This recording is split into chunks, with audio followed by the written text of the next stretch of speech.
Vamos rezar para iniciar a nossa segunda aula da nossa Escola da Palavra, né? Em nome do Pai, e do Filho e do Espírito Santo. Amém. Vinde, Espírito Santo, enchei os corações dos vossos fiéis e acendei neles o fogo do vosso amor. Enviai o vosso Espírito e tudo será criado e renovareis a face da terra. Oremos. Ó Deus, que instruíste os corações dos vossos fiéis com a luz do Espírito Santo, fazei que apreciemos retamente todas as coisas segundo o mesmo Espírito e gozemos sempre da sua consolação. Por Cristo, Senhor nosso. Amém. Ave Maria, cheia de graça, o Senhor é convosco. Bendita sois vós entre as mulheres, e bendito é o fruto do vosso ventre, Jesus. Santa Maria, Mãe de Deus, rogai por nós, pecadores, agora e na hora de nossa morte. Amém. Ave Maria, cheia de graça, o Senhor é convosco. Bendita sois vós entre as mulheres, bendito é o fruto do vosso ventre, Jesus. Santa Maria, Mãe de Deus, rogai por nós, pecadores, agora e na hora de nossa morte. Amém. Ave Maria, cheia de graça, o Senhor é convosco. Bendita sois vós entre as mulheres, bendito é o fruto do vosso ventre, Jesus. Santa Maria, Mãe de Deus, rogai por nós, pecadores, agora e na hora de nossa morte. Amém. Em nome do Pai, do Filho e do Espírito Santo. Amém. Sentar-se.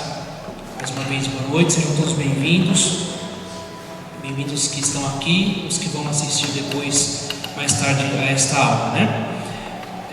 Nós vamos agora, nessa segunda aula da nossa Escola da Palavra, tratar um pouquinho a respeito da Sagrada Escritura. Nós vamos tratar agora da Bíblia, que é essa nossa Sagrada Escritura. A partir sempre da compreensão daquilo que nós vimos na aula passada. Na sexta-feira passada nós vimos a respeito da revelação, que é o conceito, digamos assim, lato do que é a palavra de Deus. A palavra de Deus é sinônimo de revelação, é sinônimo da autocomunicação de Deus, que se dá pela tradição, que se apresenta pela tradição e pela Sagrada Escritura, como se a revelação de Deus, essa autocomunicação divina de Deus, passasse por um rio que tivesse dois leitos, vamos dizer assim, né? O leito da tradição, essa palavra é transmitida inicialmente pela igreja, e depois a igreja confirma esta revelação na Sagrada Escritura. Então, quem atesta a Sagrada Escritura é a igreja. A igreja tem a missão de atestar a Sagrada Escritura, né? Então, a tradição se afirma na Sagrada Escritura, desemboca na Sagrada Escritura, que depois chega o magistério, que preserva este conteúdo revelado que está depositado na tradição da Escritura, preserva, interpreta e transmite aos fiéis. É muito importante nós pensarmos também, para relembrar um pouco, que a iniciativa de revelar-se é de Deus. É Deus quem se revela, e se revela por amor, para estabelecer com o ser humano, para estabelecer com o homem uma relação de amizade. Isto é, Deus, ao revelar-se, ao autocomunicar-se, Ele quer que nós participemos da vida divina, da vida da Santíssima Trindade. E esta revelação na qual Deus quer estabelecer esse vínculo de intimidade com o ser humano, se dá por palavras e por ações. Tanto é, nós vemos isso de modo muito claro também nas ações de Jesus Cristo, na vida de Jesus Cristo. Jesus Cristo age e fala, e a sua revelação então se dá por meio de palavras e de gestos, de ações, não só por palavra, não só por ações, mas por palavras e ações, né? Esta revelação, ela é econômica, portanto, ela se dá na história, no lugar próprio do ser humano. Deus se revela ao homem no lugar onde o homem está, um lugar aqui não entendido como geografia, como território, mas na vivência da experiência humana é que Deus ele se revela.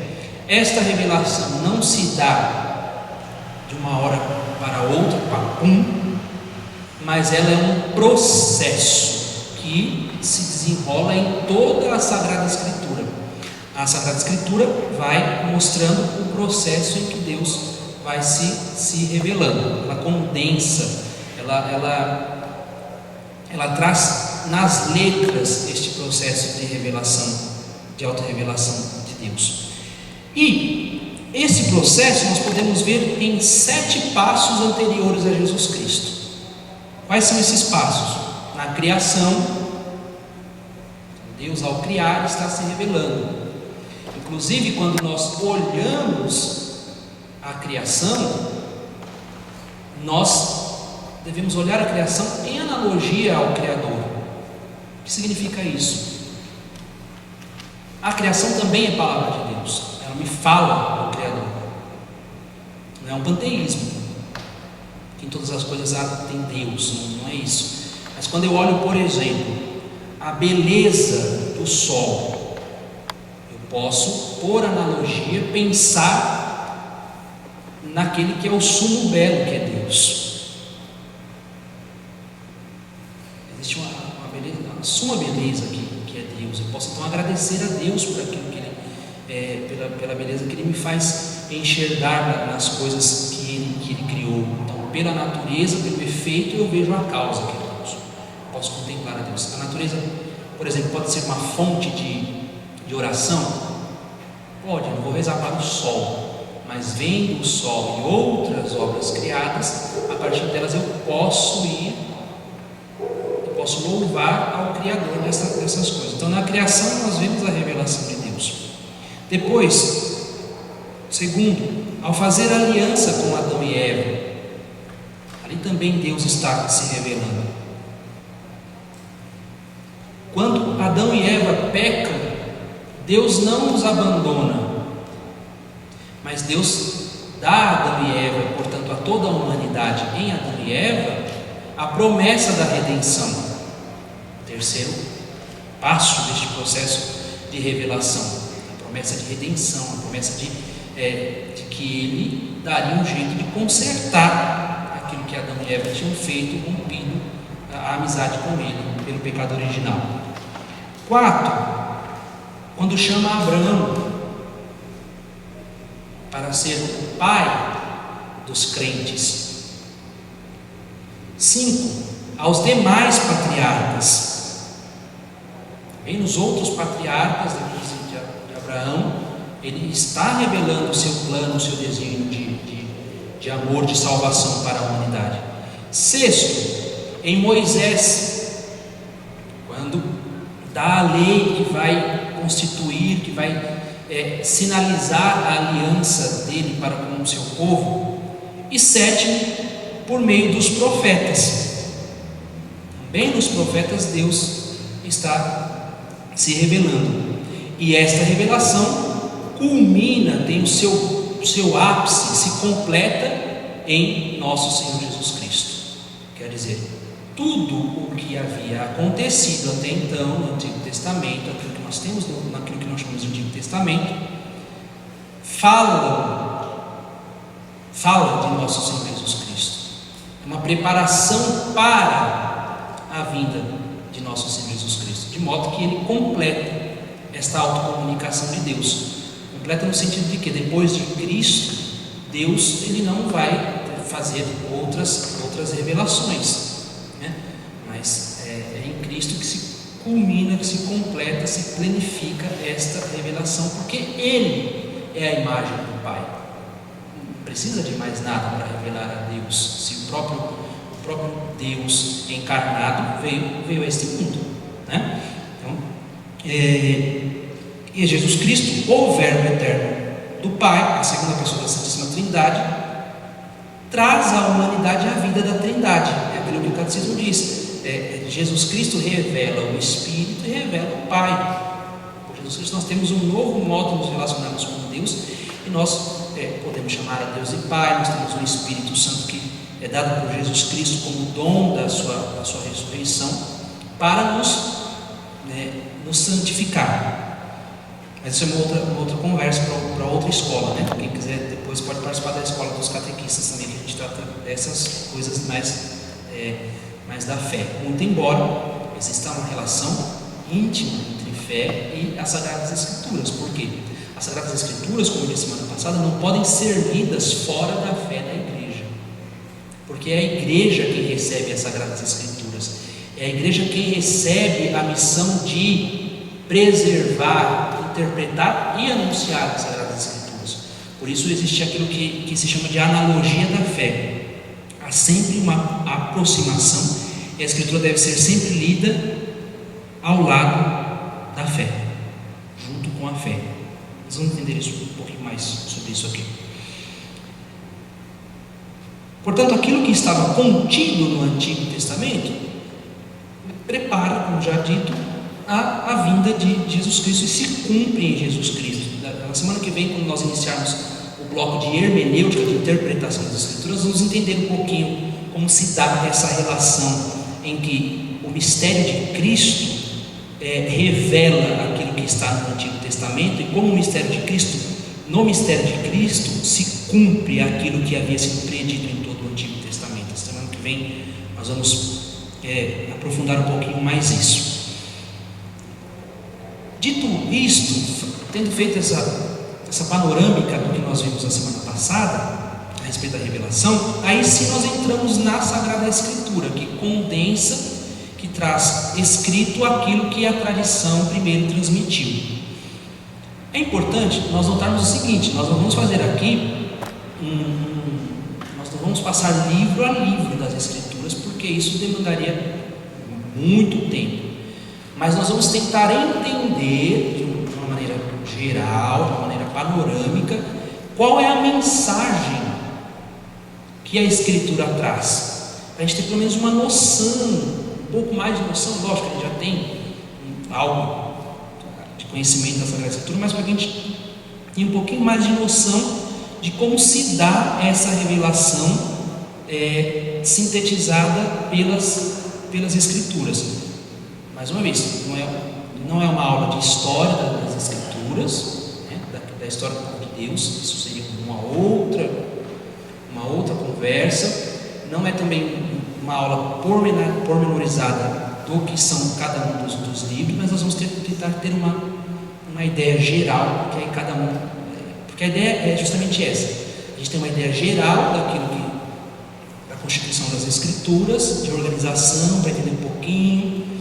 E quando a gente vai precisar ler, a gente já tem isso se relaciona a isso e tal.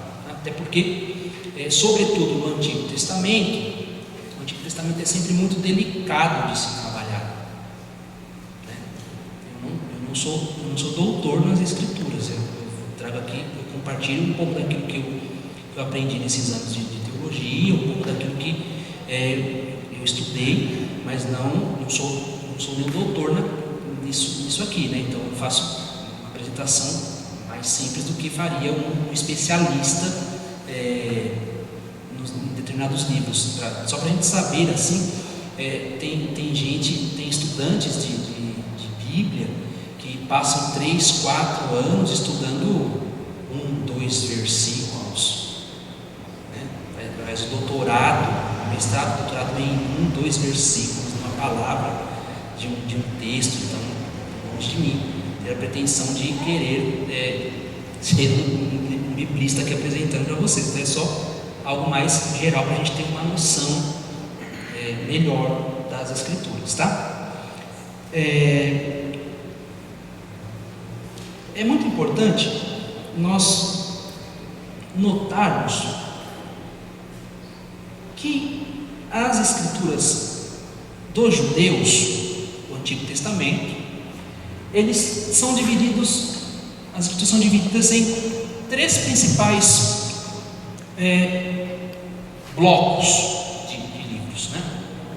Para os judeus, as escrituras são a Torá,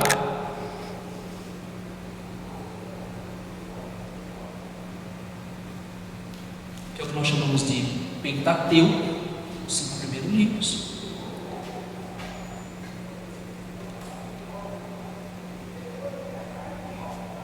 Nevim, Ketubim.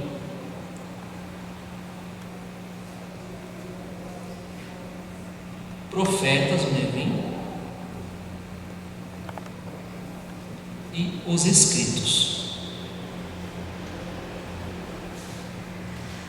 Profetas maiores, melhor, profetas anteriores,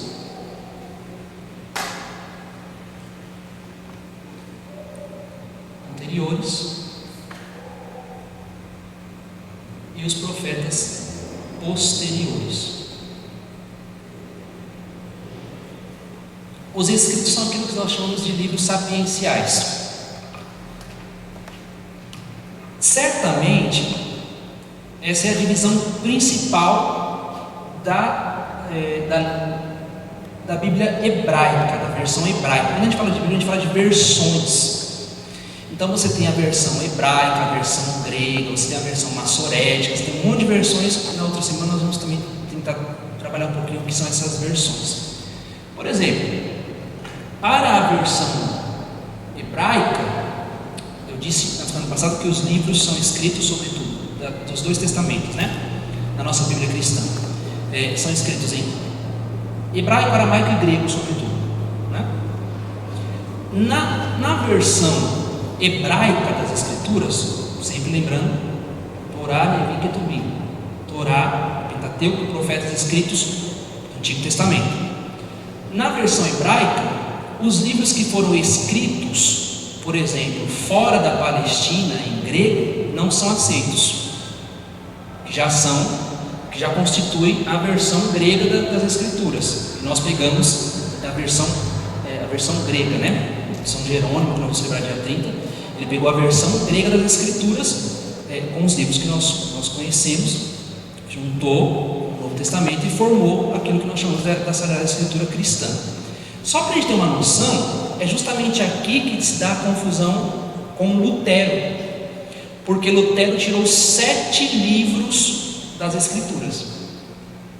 Por quê? Retomando esta divisão que se tinha no judaísmo. Qual que é, o que dá essa confusão para se ter a versão hebraica, que é a versão tomada pelos protestantes, da versão grega, que é tomada por nós católicos? Qual que é a confusão? Porque para os judeus não se podia considerar inspirados os livros escritos a não ser no hebraico. Então, portanto, aqueles que foram escritos fora da Palestina em língua grega não podiam ser considerados como inspirados por Deus. E também os livros que eram posteriores a Esdras, ao período de Esdras, também não podiam ser considerados como inspirados. Lutero retoma esta história. Então, Lutero retoma essa confusão dos judeus e joga a cisânia no cristianismo. Justamente fazendo ele pega essa história dos judeus para desconsiderar os 7 livros, porque traziam, ou foram feitos, escritos, redigidos todos no grego, ou traziam algumas partes, alguns elementos do grego, né? É até interessante que tem alguns livros da nossa Bíblia, dos nossos livros, que trazem 2 numerozinhos. Não sei se vocês já viram, nos Salmos acontece muito isso, no livro de Jó trazem muito isso. Por quê? Porque esses livros foram formados, traz ali elementos da versão hebraica quanto da versão grega. Então tem uma diferença entre os números. Na versão grega é um número, é um capítulo, na versão hebraica é um outro capítulo. Então tem toda essa história. Dois números lá já sabem. Na versão grega é esse, na versão hebraica é este outro capítulo. Então dá um pouquinho de divergência. Mas nós não vamos nos ater a isso, porque senão a gente não consegue entender qual é a essência do negócio. Como é algo rápido, tem que ser algo rápido, a gente fica para outro momento, para quem depois quiser aprofundar também esses pormenores. até tem material que eu posso disponibilizar para quem pedir depois, né? Então vamos lá. A introdução à Sagrada Escritura da Bíblia de Navarra, que é essa Bíblia aqui que eu gosto de usar bastante. Essa Bíblia aqui, na verdade, ela só tem o Novo Testamento em 3 volumes. Então aqui eu tenho só os evangelhos, os 4 evangelhos, porque ela está em latim e português, e além de estar em latim e português, ela traz uns comentários espirituais bastante densos. É algo assim, só tem o Novo Testamento. Parece que o Antigo Testamento está para sair, depois de muitos anos, mais de 40 anos sendo feito esses livros. É algo que vale muito a pena depois. Quem quiser para a meditação, é fantástico assim. Depois eu apresento, quem quiser depois pode ver. Então, na introdução dessa Bíblia aqui, diz que a Bíblia, ou como nós chamamos a Sagrada Escritura, o livro sagrado, é a coleção dos livros que, escritos sob a inspiração do Espírito Santo, tem Deus por autor, e como tais livros divinos inspirados foram entregues à igreja. Aquilo que nós já tínhamos dito na semana passada. Então a Bíblia é uma coleção. Bíblia significa biblioteca, né? Então uma coleção de livros que são inspirados pelo Espírito Santo. Então, portanto, são livros divinos entregues à igreja. Quer dizer, entregues à igreja, o que significa isso? A igreja é quem preserva os livros sagrados.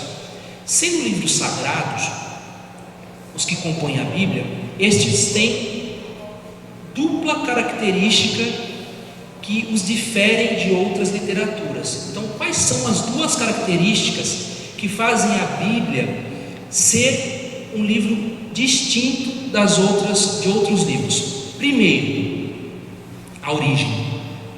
A origem das Escrituras é divina.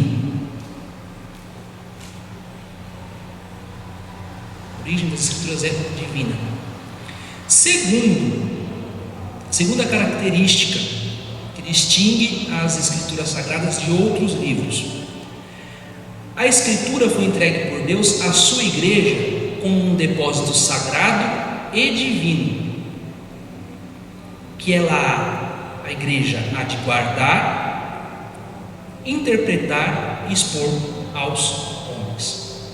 Aqui a Bíblia de Navarra está retomando aquilo que está na Dei Verbum. Então ela é entregue à igreja para que a igreja guarde, interprete e exponha aos homens.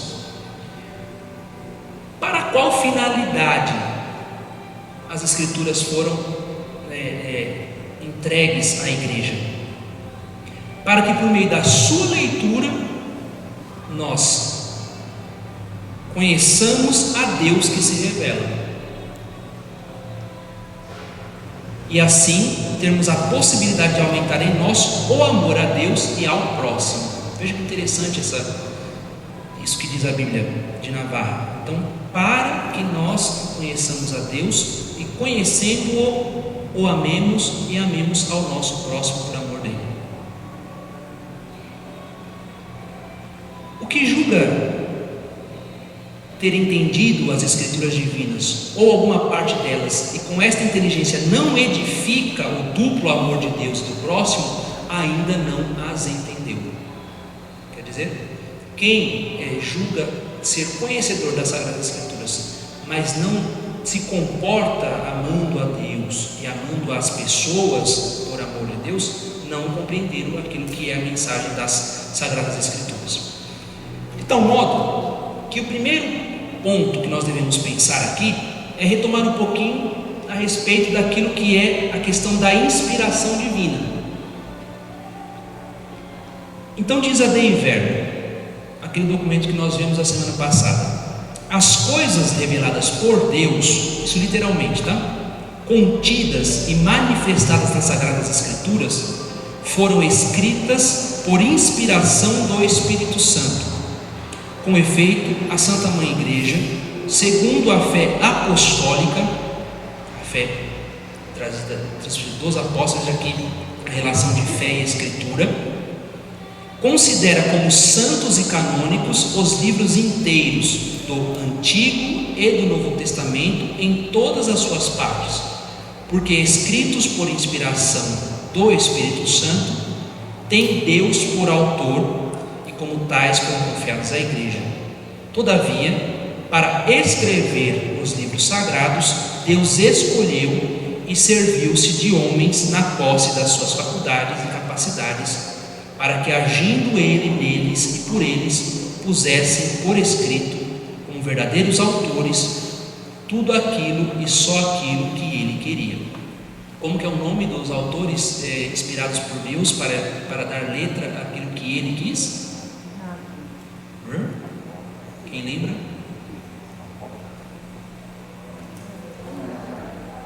Santos escritores. Traduzindo fica agiógrafos.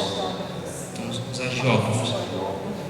E complementa a Dei Verbo: e assim como tudo quanto afirmam os autores inspirados ou os agiógrafos, deve ter sido como afirmado pelo Espírito Santo. Então veja, a Escritura só é sagrada porque ela é inspirada pelo Espírito Santo de Deus. Se não fosse, nós não a chamaríamos de Sagrada Escritura. Se a fé da Igreja não comprovasse, não dissesse que estes livros foram totalmente inspirados pelo Espírito Santo, nós não poderíamos chamá-los de Sagradas Escrituras. Por isso mesmo se deve acreditar que os livros da Escritura ensinam com certeza, fielmente e sem erro a verdade que Deus, para nossa salvação, sempre em vista da salvação, a revelação de Deus, quis que fosse consignadas nas Sagradas Letras. Por isso, toda a Escritura é divinamente inspirada e útil para ensinar, para corrigir, para instruir na justiça, para que o homem de Deus seja perfeito, experimentado em todas as boas obras. Isto está em Timóteo 3, 7 ao 17, tá? Timóteo 3, 7 e 17. Quer dizer, o livro ou os livros inspirados por Deus, os livros que formam as Sagradas Escrituras, são frutos de uma ação de Deus e do agiógrafo. De modo que todos os conceitos e todas as palavras do texto sagrado se devem simultaneamente e ao seu instrumento, ou se devem simultaneamente a Deus e ao seu instrumento, o agiógrafo. Quer dizer, se deve a Deus porque é Ele que inspira, se deve aos agiógrafos porque são eles que, com as suas faculdades, dentro do seu contexto, com a sua língua, dão letra àquilo que Deus lhes disse. Tudo bem? Sobre isso, a questão da inspiração, alguma pergunta?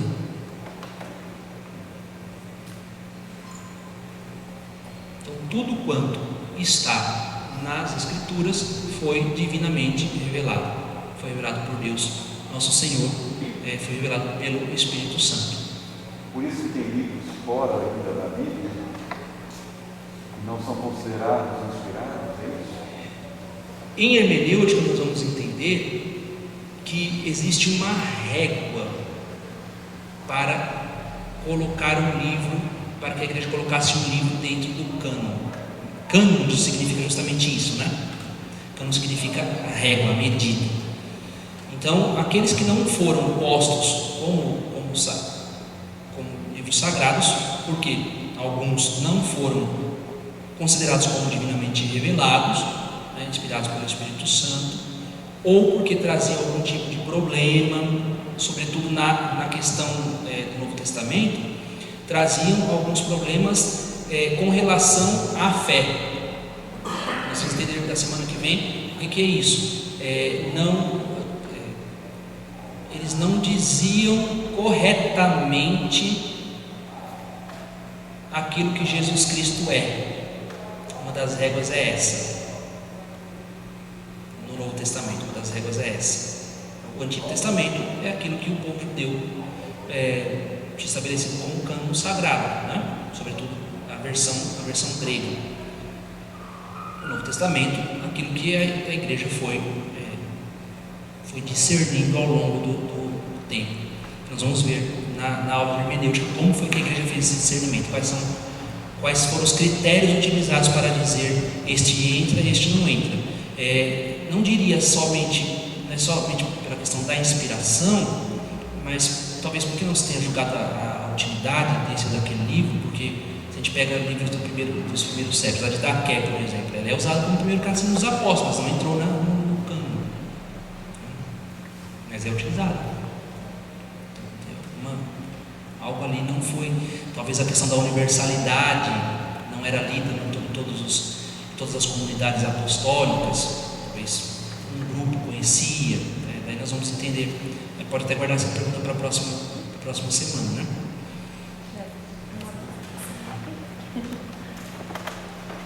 Que aí todo mundo escuta, né? Você fala da inspiração divina, daqueles que escreveram. No caso das cartas de Paulo, tipo assim, que a gente ouve falar que foi Lucas que estava mais próximo dele, que começou a escrever. Aí como seria essa inspiração? É interessante porque, por exemplo, todos os livros das Sagradas Escrituras, em especial o Novo Testamento, eles passaram por uma tradição oral, também no Antigo Testamento. Eles passaram por uma tradição oral, para depois serem manuscritos, né? O único grupo de livros que não passou por essa tradição oral foi as cartas paulinas, né? Porque justamente Paulo escrevia às comunidades ali. Como tudo aquilo que está na Escritura é divinamente inspirado, como o documento diz, a igreja diz, então também as cartas paulinas foram inspiradas pelo Espírito Santo. Paulo era assistido pelo Espírito Santo, por isso se dirigia às comunidades, né? É interessante porque nos escritos paulinos, Paulo está escrevendo às comunidades sobretudo para resolver algum tipo de problema. Isso é quase que comum nas cartas paulinas, né? Mas como é que Paulo resolve os problemas de cada das comunidades? Ele resolve sempre retomando o mistério pascal de Cristo. Você pega os coríntios, por exemplo, tá todo o problema dos coríntios, o pessoal lá começa a corintiar, é assim que fala em teologia.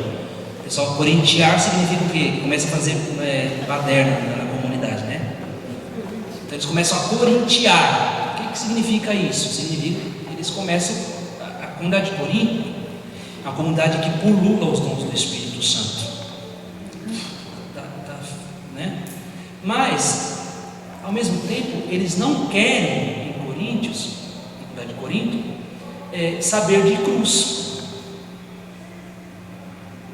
Não, a gente ora em línguas, a gente precisa de saber de cruz. E eles ali na comunidade de Corinto, eles têm um problema também. Eles não têm um apelo moral, quer saber, se a gente tem os dons, a gente pode fazer o que a gente quer e ponto. E eles têm um probleminha, um outro probleminha com a ceia, que eles vão para a ceia, antes daquilo que nós chamamos de Eucaristia, da missa, se tinha uma refeição. Vinham primeiro os patrões, comiam tudo aquilo que tinha antes da missa, e depois que os empregados vinham, porque comunidade cristã não tem essa distinção, todo mundo participa da comunidade cristã. Aí vinham os empregados e não tinha nada para comer. Por isso que São Paulo fala no capítulo 11, de 1 Coríntios, olha, vocês querem encher a pança de vocês, vão para casa, não sei o quê. Aí ele pega a ceia, ele descreve a ceia do Senhor, ele vai descrevendo a ceia do Senhor. Então, quer dizer, ele fala, aí ele narra, né, antes de ser entregue, etc. Ele tomou o pão, para o quê? Para que eles olhassem para a ceia do Senhor e tivessem caridade para com os seus companheiros. Então São Paulo sempre vai pegar o mistério pascal de Cristo, vai pegar nosso Senhor Jesus Cristo e vai resolver o problema da solução da comunidade com o mistério de Cristo. E é interessante isso para a gente pensar, porque assim deve ser a nossa vida. O mistério de Cristo deve iluminar a nossa vida, também os nossos problemas. Mas passa por um processo também de inspiração, porque Paulo é um apóstolo de nosso Senhor Jesus Cristo, então ele está atento às moções do Espírito Santo, né? Também passa por esse processo de inspiração, mas é interessante notar que não passa por esse processo de tradição oral. Já é a carta que vai lá endereçada, né? Não sei se. Mais alguém? Essa colocação que você faz, Agiógrafos. Eles já tinham um conhecimento profundo para eles poderem escrever como que acontecia essa inspiração. Eles tinham um momento de meditação, eles tinham alguma coisa assim para dar esse contato divino, para que eles pudessem escrever? Tinha alguma coisa ou elas vinham assim quando na vontade de Deus? Eu nunca parei para pensar, também nunca perguntei a respeito, mas é interessante que as escrituras, nós vamos ver depois em hermenêutica, elas trabalham com a questão de autorias. O que significa isso? Significa que nem sempre foi a pessoa em particular que deu a redação. Lógico que é importante atrelar ao nome, sobretudo porque os antigos eles tinham essa questão da autoridade do nome, né? Então quem foi que escreveu? Foi fulano, né? Então a escritura trabalha com essa questão da autoria. É mais importante o nome do que o nome em particular, a autoridade daquilo que está escrito. Você pega, por exemplo, o profeta Isaías. A gente, olhando assim, a gente pensa que o profeta Isaías é um profeta só, né? Mas falam de três Isaías, de 3 momentos de Isaías, que se for olhar em profundidade, não tem como ter sido escrito somente por uma pessoa, né? As cartas paulinas, outro exemplo. As cartas paulinas, elas são divididas em 3: as autênticas, as deuteropaulinas e as pastorais. Quer dizer, as deuteropaulinas, as posteriores paulinas, talvez não tenham sido escritas pelo próprio apóstolo, mas por discípulos do apóstolo. A terceira, as pastorais, que é uma terceira geração, talvez tenham sido escritas por discípulos dos discípulos do apóstolo Paulo, porque o período ali não vai. Mas por que se atribui a Paulo? Por conta da autoridade e porque elas retomam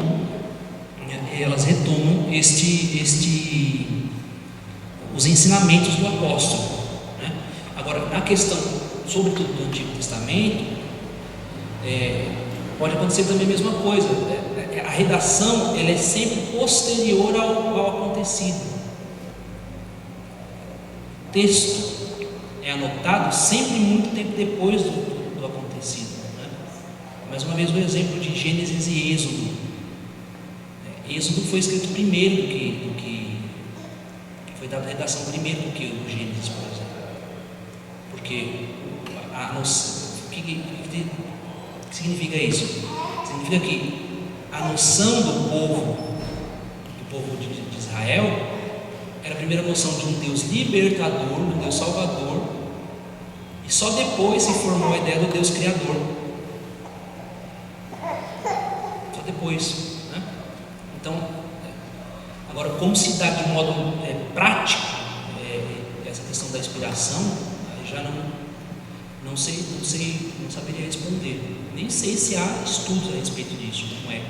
Estava lá o cara e provavelmente o que é muito forte é a questão da comunidade, já estavam reunidos, se lembravam de algum fato, aí se dava a redação, etc e tal. Porque nesse caso aí, Paulo tinha um motivo, porque ele estava iniciando a igreja, né? Tanto que ele sai correndo, forma Coríntio, Filipenses, forma as comunidades, né? E as escrituras de um jeito já estava sendo falada, já estava sendo escrita nesse momento. Paulo é assim, ele emite a carta mesmo, né? Carta ele manda. Tanto que ele que coloca a ordem, ele dá bronca, ele, como pai, né? Pedagogo. Então ele faz esse sentido para começar a igreja tem que começar com uma coisa forte. E ele não brinca com as comunidades, não tem que dar bronca, ele chama, dá bronca. Aos coríntios, assim, uma coisa, ele é irônico com os coríntios, se a gente for estudar pormenorizado assim, ele é irônico, ele bate firme nos coríntios.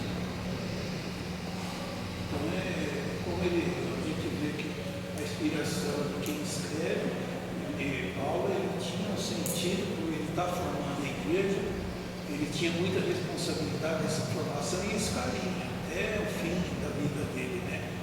Que ele mesmo falar que merece agora um descanso. E ele deixa a igreja hoje para nós continuar o trabalho dele.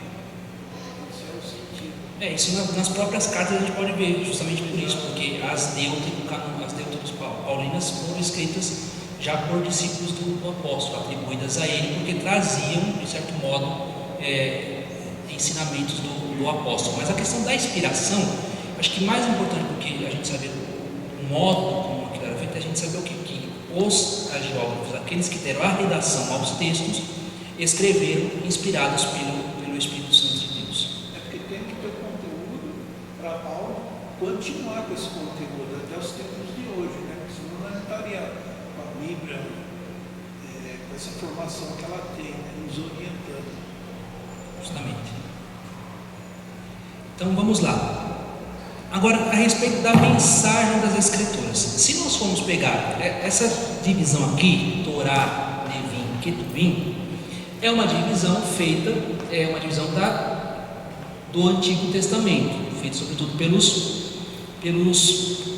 judeus. Agora, se a gente divide a nossa Bíblia, ela vai se dividir sobretudo do seguinte modo. Isso toda a introdução de Bíblia traz, né? Os livros, a Torá, que é o Pentateuco,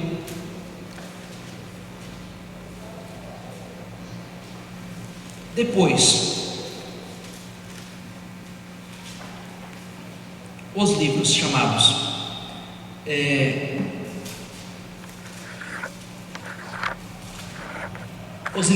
históricos.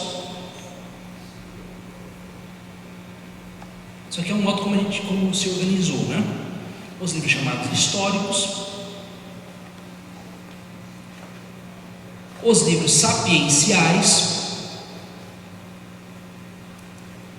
e os livros proféticos.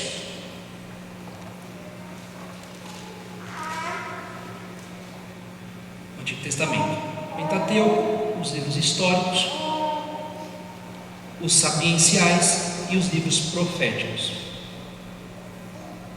Então, no Pentateuco, nós vemos um pouquinho da constituição do povo. Essa constituição do povo, depois como que esse povo se constitui, tendo por sinal a lei, nos livros históricos, nós temos as narrações a respeito de como vai se dando essa organização desse povo, como esse povo vai vivendo, o povo de Israel. Os livros sapienciais trazem, sobretudo, uma nova releitura da criação, é uma maneira poética de narrar a criação, sobretudo. E os profetas vão sempre, de uma maneira especial, chamar o povo à aliança, ao retorno à aliança. Não é? O retorno à aliança. O povo se esquece da aliança, por isso os profetas aparecem sempre retomando, relembrando a aliança. O Novo Testamento, por sua vez, ele se divide, tendo o centro, o seu núcleo, nos evangelhos. Depois dos evangelhos, são os 3 sinóticos, Mateus, Marcos e Lucas. Depois o evangelho de João, o quarto, chamado quarto evangelho. Aí nós temos o livro dos Atos dos Apóstolos, que forma como uma espécie de gênero separado dos outros. Aí nós temos as cartas paulinas, as cartas ditas católicas. Por que cartas católicas? Porque elas não foram endereçadas a comunidades em específico, mas ela tinha uma abrangência mais universal, né? E o Apocalipse, que é um tipo de profecia. O Apocalipse é uma profecia. Mais ou menos a estrutura de organização do Novo Testamento, né? Evangelhos, Atos, as cartas paulinas, as cartas católicas e o Apocalipse. Hebreus, na divisão, talvez entre ali nas cartas católicas, pelo menos no estudo teológico, Hebreus é estudado junto com as cartas católicas, não pertence, já é quase consenso que Hebreus não pertence a Paulo, embora ele tenha algumas características de Paulo, mas ele não é, Hebreus não foi escrito por São Paulo. É interessante que, por exemplo, a redação dos evangelhos é posterior às cartas paulinas. Veja que interessante. Os evangelhos foram escritos posteriormente às cartas paulinas. Então, do Novo Testamento, quais são os primeiros escritos mesmo? Os primeiros que deram redação? As paulinas. As cartas paulinas, tá? Mas essa divisão tem modos de dividir, de acordo com a versão, de acordo com o estudioso. Mais do que isso, é importante nós entendermos a mensagem de cada um desses períodos. Por isso, esta mesma Bíblia divide em quatro períodos. O primeiro período é o chamado tempo da paciência de Deus. O que seria esse primeiro período? Depois de perdido o paraíso, os tempos correram lentamente. Deus, uma vez cometido o pecado original pelos nossos primeiros pais, promete um futuro salvador que nasceria da estirpe da mulher. E decorreram os séculos em que Deus não abandonou de todo a humanidade. Assim, manifestou a sua misericórdia com os antigos patriarcas, como Enoque e sobretudo Noé, com quem entrou em relações especiais de aliança. No discurso aos atenienses no Areópago, São Paulo chama a esta idade, a esta era, este período, de tempos da ignorância. E na sua carta aos Romanos, tempo da paciência de Deus. Então, 2 nomes para esse período aqui posterior à queda dos primeiros pais, tanto o tempo da ignorância quanto o tempo da paciência de Deus. No discurso aos cidadãos de Licaônia, diz São Paulo que nessa idade Deus permitiu que as gentes seguissem os seus próprios caminhos. Então, parece haver uma ausência de Deus, mas ele está acompanhando, mas parece estar ausente, parece. Durante este período, Deus tem paciência, tolera que a humanidade experimente em si mesma as consequências funestas do pecado e da ignorância sobre o verdadeiro Deus.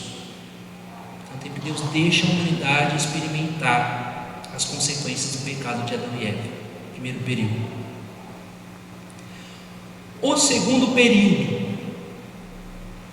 chegado um determinado momento, o Senhor intervém. Então veja, se no primeiro momento há uma espécie de ausência de Deus, Deus assiste o seu povo, deixa que ele caminhe experimentando os efeitos do pecado. Agora aqui no segundo período ele intervém de modo mais decisivo na história humana, com a vocação de Abraão, seguida da promessa da descendência. Em ti, Abraão, na tua descendência serão abençoadas todas as tribos da terra. Este é chamado o tempo da promessa. Então Deus promete descendência, promete um povo descendente de Abraão. Segundo o discurso de Santo Estevão, Santo Estevão diz que é o tempo da promessa. Desde então, a humanidade anda dividida. De um lado, o povo que nasce de Abraão, de outro, o grande resto da humanidade, os gentios. O povo e os gentios, aqueles que estão em terras longínquas. Essa é a tradução correta de gentios, né? Aqueles que estão fora, estão longe. A vida humana, fora do povo eleito, regia-se pelos princípios esculpidos por Deus na consciência. Esses homens podiam salvar-se mediante o cumprimento da lei natural. Então existe uma lei natural, uma lei escrita na natureza das coisas, na origem das coisas, que servem para reger a consciência das pessoas, né? Então, por exemplo, você pega, está escrito na natureza humana, a união entre homem e mulher, é algo da lei natural. O matrimônio, por exemplo, o casamento, é algo da lei natural. Os homens naturalmente devem se unir, homens e mulheres devem se unir. Aí Jesus Cristo, por exemplo, torna esse amor conjugal algo sobrenatural, que é o sacramento do matrimônio. Mas primeiro é algo que está escrito na lei natural. Então tem uma ordem com que as coisas se seguem, e isso já está expresso na consciência do ser humano. Tanto é que muitas pessoas podem se salvar não tendo conhecido o Evangelho, porque seguem a lei natural, a lei expressa, a lei manifestada na consciência. A vida humana fora do povo eleito regia-se pelos princípios esculpidos por Deus na consciência. Esses homens podiam salvar-se mediante o cumprimento da lei natural, já que o Senhor não nega a graça a quem faz o que está ao seu alcance. Então, quer dizer, alguém que nunca ouviu falar do Evangelho, nunca ouviu falar de Deus, vai ser condenado se ninguém chegou a ele para pregar. Mas é alguém justo que cumpre aquilo que é a lei natural, a ordem das coisas, né? Mas os homens, em grande proporção, afogaram a voz da sua consciência e viveram no pecado. Desta vez, Moisés, revelando-lhe a sua própria intimidade,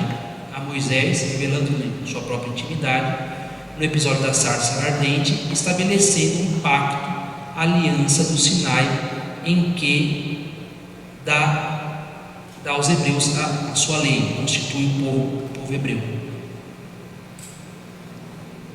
Aí entra o terceiro período, aí falou aqui desse cumprimento da lei natural. Agora entra o terceiro período, que é o tempo da lei.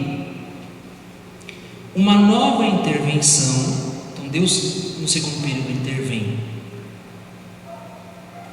na história humana, sobretudo em Abraão. Agora o terceiro período ele vai intervir a partir da lei, dos mandamentos. Deus escolhe desta vez Moisés, revelando-lhe a sua própria intimidade no episódio da sarça ardente, estabelecendo um pacto, a aliança do Sinai, por isso se chama aliança sinaítica. A aliança sinaítica é aquela, justamente quando Deus dá os mandamentos a Moisés e portanto ao povo hebreu. Ali se constitui de um modo mais claro para o povo hebreu, com a aliança do Sinai, com os mandamentos, em que dá aos hebreus a sua fidelidade à aliança, que teriam de cumprir para mostrar esta fidelidade. Desde o século XII a.C. até Jesus Cristo, a história bíblica busca mostrar esse retorno à fidelidade à aliança. Deus transforma assim a história da aliança antiga, juntamente ele junta a lei antiga com a lei dada a Moisés, que é o ponto nesta lei dada a Moisés, melhor dizendo, que se arranca, é o ponto de arranque do povo eleito. É aquilo que eu estava dizendo, é na aliança que se constitui o povo como o povo de Deus. No Sinai é que Deus estabelece o pacto, esta aliança com o seu povo. Em momentos graves ou especialmente solenes, renovar-se-á a antiga aliança. Decorrerão épocas diversas, a da conquista de Canaã, sob a chefia de Josué, fins do século XII, o período das tribos dispersas, que vai até a metade do século XI, agrupadas parcial e ocasionalmente sob o juízo. Então ele vai desenvolvendo, como na história do povo, Deus vai transmitindo a sua mensagem. Os longos séculos da monarquia hebraica, em que os profetas exerceram um mistério religioso transcendente, vejam, ele saltou aqui do Pentateuco, agora já entrou passou pelos livros históricos que narram a história do povo de Deus. Agora ele está falando do tempo dos profetas. Os profetas exerceram um ministério religioso transcendente e voltarão a exortar o povo e os seus dirigentes para que regressem ao espírito autêntico da aliança e da lei. Então vejam qual é a missão dos profetas: chamar o povo ao autêntico espírito da aliança e da lei, aquilo que Moisés tinha recebido no Sinai. A grande crise nacional e religiosa do exílio de Babilônia, terrível prova da qual a alma israelita se refaz, graças aos profetas e a alguns dirigentes de profunda religiosidade, como Neemias e Esdras, e finalmente o longo período posterior ao exílio. Veja, aqui está falando que o povo vai ao exílio, ali ele é tentado a romper com as suas tradições, mas os profetas e alguns líderes religiosos, alguns reis, fazem esse convite a que se retorne à lei, a que não se abandone à lei. E finalmente, no longo período posterior ao exílio, que vai do século V ao século I a.C., não isento de perigos e momentos graves, como a helenização forçada, a que os monarcas seleucidas da Síria quiseram submeter os judeus, quer dizer, se quis submeter os judeus à dominação, à cultura grega. Então, tem livros que vão tratar desta tentativa do povo judeu de manter-se fiel às suas tradições. Pega, por exemplo, o livro de Macabeus, vai tratar um pouquinho disso, dessa busca de um grupo a se manter fiel à aliança, às suas tradições, às suas culturas, mesmo em terra distante, mesmo fora. Você pega, por exemplo, Daniel, o profeta Daniel, trata um pouquinho disso também, do não sucumbir às tradições contrárias à lei de Deus que vieram de fora. Durante esses longos séculos, foi se forjando ao mesmo tempo a religião e a história de Israel. A impulsos do Espírito Divino, os juízes, os reis e os chefes defenderam a independência nacional, condição necessária para conservar a pureza monoteísta da religião revelada no Antigo Testamento, aquilo que eu estava dizendo. Com o impulso do mesmo Espírito, os profetas foram ensinando as verdades reveladas e revelaram a responsabilidade moral e social do povo de Deus. Por exemplo, o profeta Amós. Outros profetas, o infinito e entranhável amor do povo de Deus pelo seu povo. Oséias, por exemplo, nós vamos ler, Oséias narra a história do profeta que se casa com uma prostituta. Essa prostituta foge do seu casamento e volta à prostituição. O que é isso aqui? É a história de Deus com o seu povo. Deus a gente pode compará-lo ao profeta que vai em busca do seu povo que quer se prostituir. Prostituir significa justamente isso aqui, de sair, de trair a aliança, de trair a lei, de trair os costumes do povo eleito. Então Deus vai, como aquele marido, como Oséias, atrás da sua esposa e chama de novo, trata com carinho, trata com amor, para que ela volte à promessa, à aliança feita. Ou a inefável transcendência da majestade divina, isso visto em Isaías. Ou então a necessidade da confiança sem limites em Deus, por exemplo, em Jeremias. Ou a responsabilidade individual perante o anonimato da coletividade, isso em Ezequiel. Entretanto, um rio condutor da esperança foi se tornando cada vez mais caudaloso, formando a via da pregação profética. Qual é o ápice do profetismo? O messianismo, a ideia do messianismo do Antigo Testamento, que terá o seu cumprimento na pessoa e na obra de Jesus, o Cristo, o Messias. Ao mesmo tempo, e sobretudo nos últimos séculos da história do Antigo Testamento, e também a impulsos do mesmo Espírito Divino, se foi desenvolvendo a sabedoria hebraica. Então aqui os livros sapienciais, como Jó, como Sabedoria, Eclesiastes, espíritos seletos escolhidos por Deus, formados na meditação da lei e nos ensinamentos dos profetas e cultivados na reflexão profunda sobre a vida, irão cultivando, sob a inspiração do Espírito Santo, a chamada literatura do Antigo Testamento. Quer dizer, os livros sapienciais trazem sobretudo experiências de vida para mostrar a ação de Deus, preparando. Então, os sapienciais completam o Antigo Testamento, encerram o Antigo Testamento, sua redação, e essa revelação que se completará, preparando os homens para a vinda do Messias Salvador na plenitude dos tempos. Então, isso para mostrar que toda essa história prepara a vinda de nosso Senhor Jesus Cristo. E por fim, o quarto período é chamada a plenitude dos tempos. Por que a plenitude dos tempos? Porque é quando se dá a encarnação do Verbo.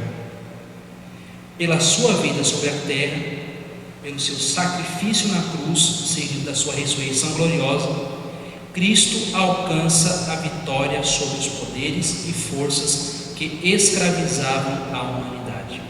Então vejam, por sua encarnação, mistério da encarnação, por seu sacrifício e por sua ressurreição, os três principais mistérios da vida de Cristo formam a plenitude dos tempos: a encarnação, o mistério pascal e a sua glorificação. Jesus traz como que uma nova e definitiva criação, ainda que muito diferente da primeira. Quer dizer, Jesus traz a possibilidade da vida sobrenatural. Ele é o novo Adão, segundo a imagem de São Paulo, primogênito de toda a criação renovada. Ele é a cabeça do novo povo de Deus, a igreja, não baseado sobre a carne e o sangue, mas no Espírito e na caridade, na nova aliança, no próprio sangue de Jesus, pela sua ressurreição e ascensão ao céu. A humanidade de Jesus, unida à sua divindade, na mesma e única pessoa do Verbo, recebe do Pai o domínio sobre toda a criação, visível e invisível, terrestre e celeste, começaram os últimos tempos da história. Então, aqui coisas interessantes. Primeiro, Jesus constitui com o seu sacrifício, com o derramamento do seu sangue, um novo povo. Então, a igreja é o novo povo de Deus. Por isso que Jesus escolhe 12 apóstolos. Por quê? O povo de Deus se constituiu em 12 tribos. Mas este povo de Deus se dava por descendência, por genealogia, por sangue. Agora, o novo povo de Deus, a igreja, não se constitui mais por questão de descendência, por origem, mas se constitui por causa de Cristo, a sua paixão, morte, ressurreição e a sua glorificação aos céus. Agora não se trata mais de território para pertencer ao povo de Deus, não se trata mais de ser dessa família ou daquela outra família, mas se trata daqueles que participam do mistério pascal de Cristo pelo batismo. São estes que formam o povo de Deus.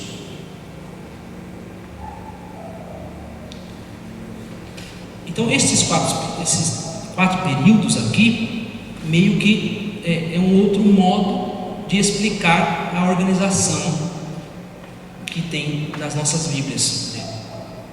Torá, escritos históricos, os sapienciais, os proféticos, depois o Novo Testamento com as suas divisões, né?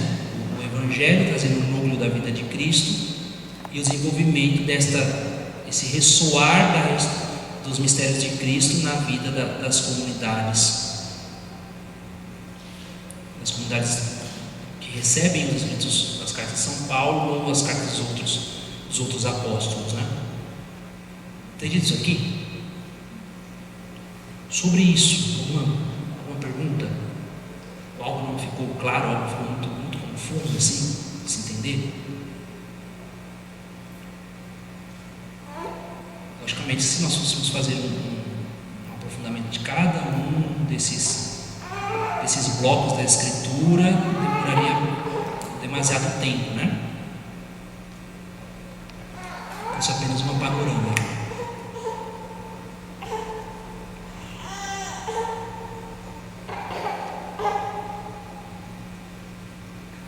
Nada? Prometo vai ficar mais tranquilo nas próximas, tá? Mais prático também. Dar pleno cumprimento. Nenhuma vírgula, nenhuma palavra será retirada. E se você não cumprir, ou ensinar alguém a não cumprir qualquer parte da Bíblia, você será julgado por isso. A religião cristã era uma religião linear. Então é justamente esse processo. Então Deus vai se revelando ao longo da trajetória de seu povo. Neste processo a gente tem este vai e vem. Em que sentido? De que Deus, ele, diante da infidelidade do povo, ele sempre repropõe a sua aliança, os mandamentos de amar a Deus e amar ao próximo. Não é que ele desfaz, mas é porque se a gente pega a organização dos 10 mandamentos, é justamente isso. Do primeiro ao terceiro mandamento, a gente fala do amor a Deus. Do quarto ao 10º mandamento, a gente fala do relacionamento com as pessoas. Quer dizer, quando eu cumpro estes mandamentos, em respeito às pessoas, eu estou amando a Deus nas pessoas. Depois que a gente escuta, né? Como alguém pode dizer que ama a Deus que não vê e ao seu irmão que vê, não dá amor? Justamente isso, no serviço, no amor às pessoas, é que a gente demonstra o amor a Deus. Então Jesus não abole, mas ele planifica, ele sobrenaturaliza aquilo que está expresso nos mandamentos. A semana que vem, em Menor, a gente vai ver justamente como se dá essa relação do Antigo e do Novo Testamento. Não há uma ruptura, mas há 3 principais modos de ver que existe uma relação. Mesmo quando ele se opõe a alguma coisa, Jesus demonstra uma oposição a alguma coisa, há uma relação entre os dois mandamentos, né? Então, eu não vim abolir justamente isso, eu não vim mudar, não vim modificar, mas Ainda era uma nova interpretação, para planificar, para não deixar isso somente em práticas mecânicas, mas para que isso seja internalizado com o amor, com a caridade.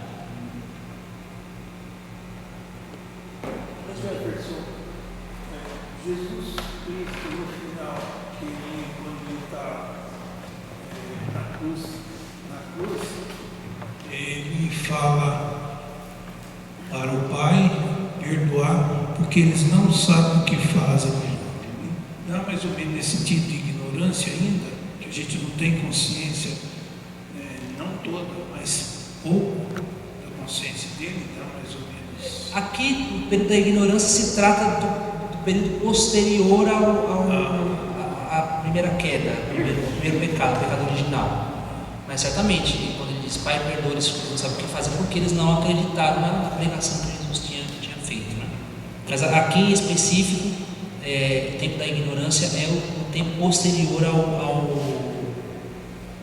à queda, ao pecado original.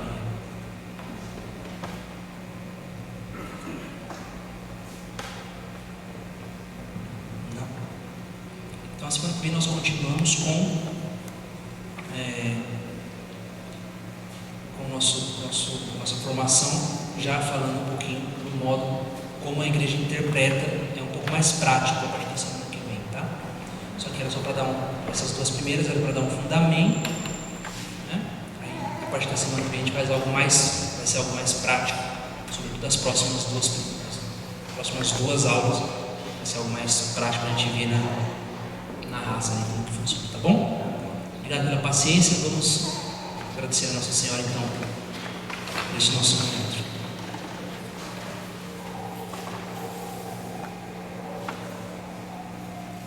Nós vos damos graças a Deus Onipotente por todos os vossos benefícios, vós que viveis e reinais por todos os séculos dos séculos. Amém. Ave Maria, cheia de graça, o Senhor é convosco. bendita sois vós entre as mulheres, bendito é o fruto do vosso ventre, Jesus. Santa Maria, Mãe de Deus, rogai por nós, pecadores, agora e na hora de nossa morte. Amém. Imaculado Coração de Maria, seja a nossa salvação. Em nome do Pai, do Filho e do Espírito Santo. Amém.